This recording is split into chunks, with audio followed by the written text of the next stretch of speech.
timore kanye sama ubedo piny gi jo nikech paro ni kama intie Ogai en ni jodongo winjo bed ni chogo piny kendo nitiere weche moko ma koro kuwinjo bed ni luongo ng'ato ni bedo godo piny en ng'ama koro ikwela yanga mondo piny ong'e ni ng'ane ng'ama rach mondo koro en bende ong'e ni piny te oseng'e ng'ama rach ma kama koro odhiye to ng'e ni jodongo nosekwero ni ng'ani ng'ama rach koro ochak loko kite lela ka ji neno. Un be utimo kwero oganda e lela mok ni nyisogi ni biuru sama ubiro no bende ji madho chai moro nikech samoro gin jotelo josiasa manigi thuok gi nigi mufuko gi ber ang' ni ji bed piny to samoro kata kama ji obetie to en ema ochung'e koro ing'e ni samoro ang' ne dhi ne mos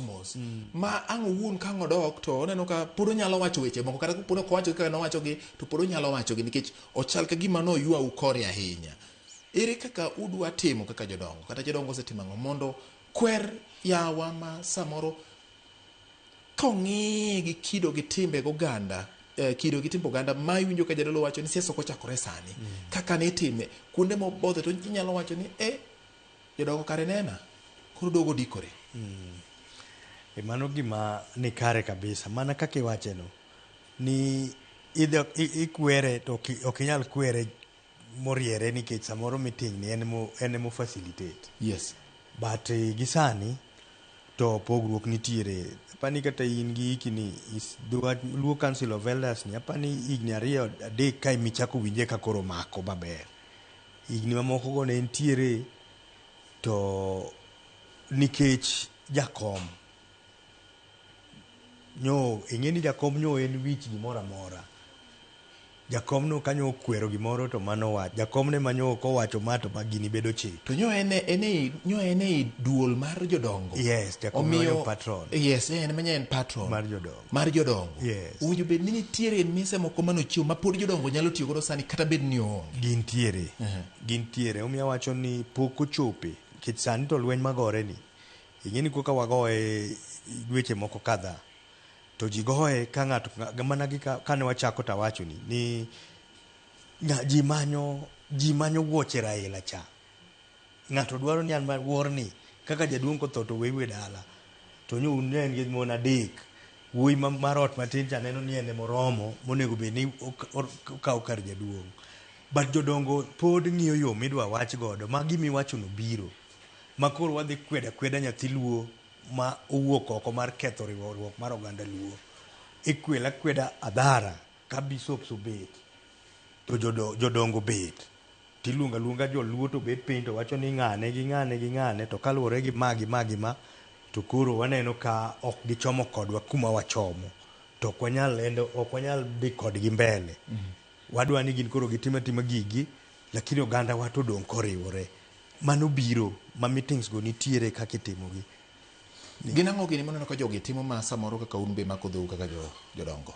kinyalo lieko ni magi jogi timo to ok oluwore gi kido gi timbe mag oganda nikech une mu kano mise ma kido gi timbe oganda gigi koro kadok e dolo ka iyudo ka dolo wacho wach mane muma kendo gima Yesu dwaro mar tero ji polo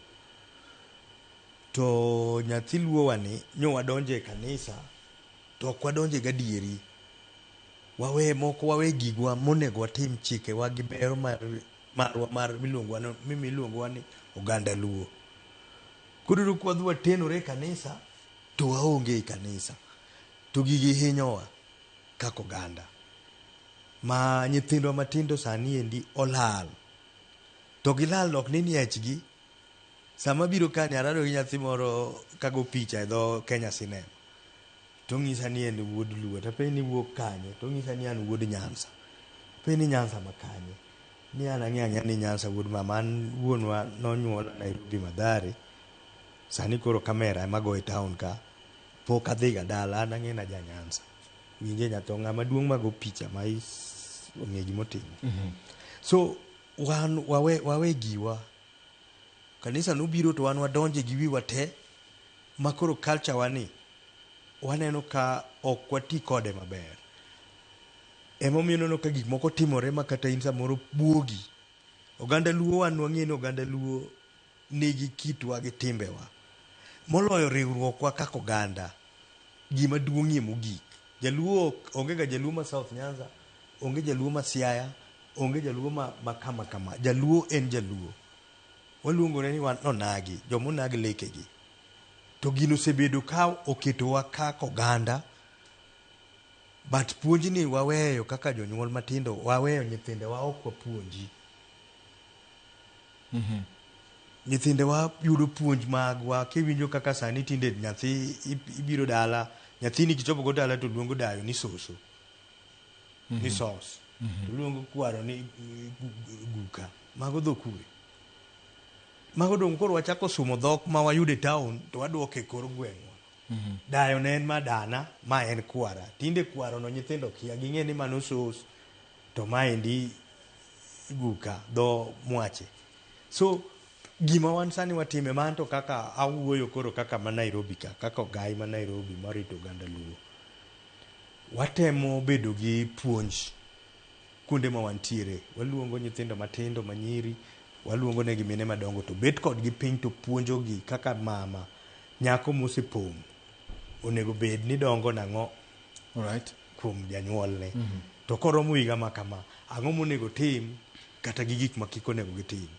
Watemo duoko kitwa gi timbewa, ka waluwo bende wach Nyasaye bende ok wawerego.